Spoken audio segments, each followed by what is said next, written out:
प्रेम की बातें चलती हैं। तो विदुर जी ने उद्धव जी से पूछा कि हे भगवान, हमारे कृष्ण जी कैसे हैं, यदुवंश कैसा है, उनका परिवार कैसा है। तो इतना कहते ही उद्धव जी के आंखों में अश्रु आ गए और उन्होंने कहा कि जिस भगवान ने हमारे पूरी पूरी जीवन में हमारा साथ दिया, आज वो अपने धरा धाम को चले गए, यदुवंश का नाश हो गया है। और कहते कहते दोनों भक्तों के आंखों में प्रेम आंसू छलक पड़े और दोनों भगवान के विभिन्न विभिन्न चरित्र को श्रवण करके, सुन करके, याद करके आपस में ही चर्चा करने लगे कि जिन भगवान ने पांडवों की रक्षा की, द्रौपदी की रक्षा की, लाक्षा भवन में पांडवों को बचाया, द्रौपदी का चीर हरण होने से बचाया, और जिन्होंने युद्ध भूमि में अर्जुन का सारथी बनना स्वीकार समझा और अर्जुन ने उनपे अधिकार जमाया कि हे कृष्ण, मेरे रथ को इधर ले चलो,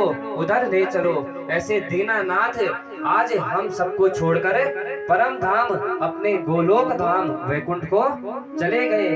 और बात करते करते दोनों भक्तों की आंखों में अश्रु प्रवाहित होने लग गए।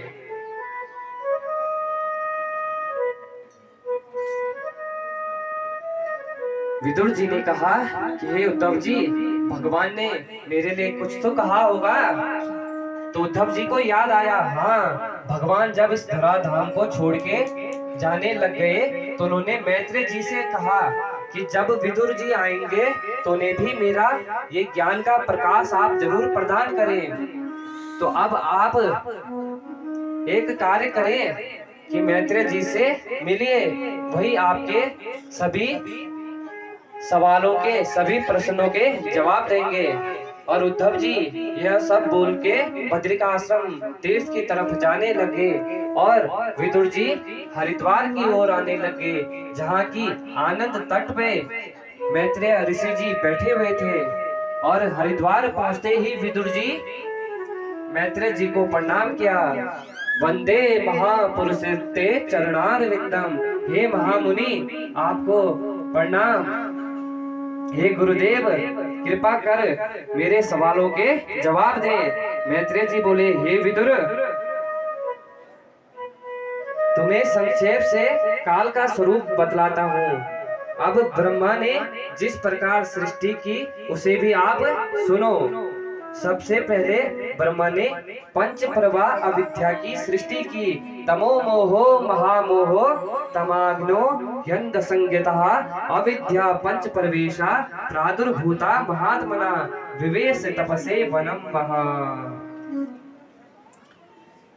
ब्रह्मा ने जब सृष्टि की चिंता की तब उनके विभिन्न अंगों से मरीचि आदि 10 ऋषि उत्पन्न हुए और सर्वप्रथम सृष्टि ब्रह्मा जी की है मानसिक सृष्टि, जिसमें सनक, सनंदन, सनातन और सनत कुमार का प्रादुर्भाव हुआ। और ब्रह्मा जी ने अपने पुत्रों को आज्ञा दी कि जाओ सृष्टि का विस्तार करो।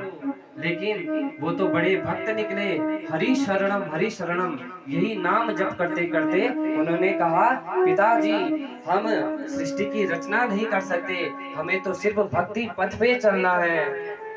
इसलिए चिंता करते करते ब्रह्मा जी के 10 पुत्र हुए, मरीचि, अत्रि, अंगिरा, पुलस्त्य, पुलह, क्रतुः, भृगु, वशिष्ठ, दक्ष और 10वें पुत्र नारद।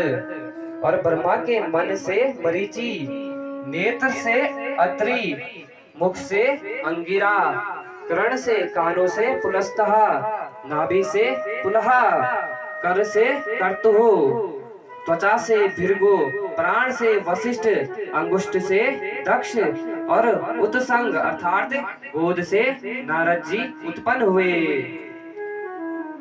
सनकादि भगवान के ब्रह्मा के मानसिक पुत्र हैं। तस्मै नमो भगवते इदं स्वेना रुचिसा आत्मस्तं यजा भाषा सधर्मे पातुमर्हति। जिन भगवान ने अपने तेज से इस विश्व की रचना की, वही भगवान इस समय धर्म की रक्षा कर रही है। आपने कल सुना 6 प्रश्न जिनमें से धर्मम कम शरणम गता, अंतिम में धर्म किसकी शरण में जाता है? तो स्वयं भागवत के शरण में ही यह धर्म रहता है। तो आप ये मानिए, इस कलिकाल में जब तक धार्मिक अनुष्ठान होते रहेंगे, पूजन, जप, तप, हवन, ब्राह्मण का आदर, गाय माँ का आदर, उनकी सेवा जब तक इस कलिकाल में होती रहेगी, तब तक कलयुग कभी भी आपको परेशान नहीं करेगा। और कल्पना कीजिए सज्जनों, कलयुग को सिर्फ 4 स्थान ही परीक्षित जी ने दिए, और वो है द्यूत क्रीड़ा, मद्यपान, गणिकाओं का संग और धूर्त प्रवृत्ति। तदा मैथुन धर्मेण प्रजा धर्माम भूवरिहि। सनकादि ऋषियों ने भक्ति पथ पे ही अपने मन, अपने चित्त को लगा दिया। एक समय की घटना है, तुलसीदास जी और सूरदास जी, जो कि राम और कृष्ण के परम भक्त थे, परम रसिक थे। तो एक समय तुलसीदास जी और सूरदास जी एक मार्ग पे मिले, और जब भी भक्तों का मिलन होता है तो दोनों के शरीर खिल जाते हैं, आंखें चमक जाती है, दंतावली खिल जाती है और रोम रोम हर्षित हो जाता है। तो सूरदास जी ने तुलसीदास जी को देखकर जय श्री कृष्णा कहा, और तुलसीदास जी ने जय जय सीताराम बोला। तो तुलसीदास जी सूरदास जी से कहने लगे, ये सूरदास जी, कहाँ आप कृष्ण की भक्ति में पड़े हुए हो? ऐसा काम करिए, आप भी मेरे राम जी की भक्ति में आ जाइए, इसमें बड़ा प्रेम है, आपका मन बहुत लगेगा। तो बोले, नहीं, मैं तो भगवान कृष्ण की ही भक्ति करूंगा, लड्डू गोपाल की ही सेवा करूंगा।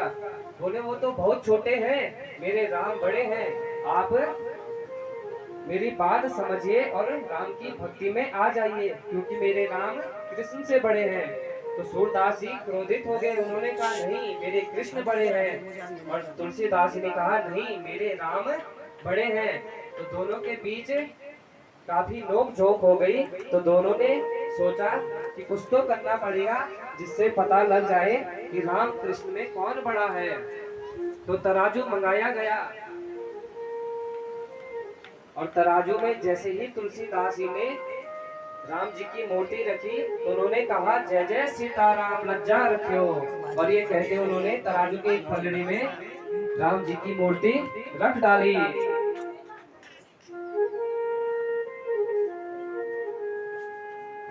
ठीक जैसे ही सूरदास जी का नंबर आया, तो सूरदास जी ने कहा, जय गोपाल, लज्जा रखियो।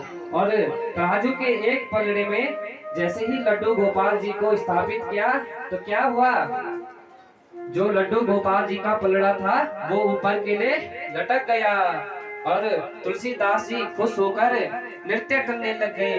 देखो देखो सूरदास जी, मैंने पहले ही बोल दिया था, मेरे राम बड़े हैं, मेरे राम बड़े हैं, अभी भी मौका है, आप मेरे राम की भक्ति में आ जाइए। और दुखी होकर सूरदास जी अपने घर को चल दिए। आज बड़े दुखी हैं और लड्डू गोपाल जी से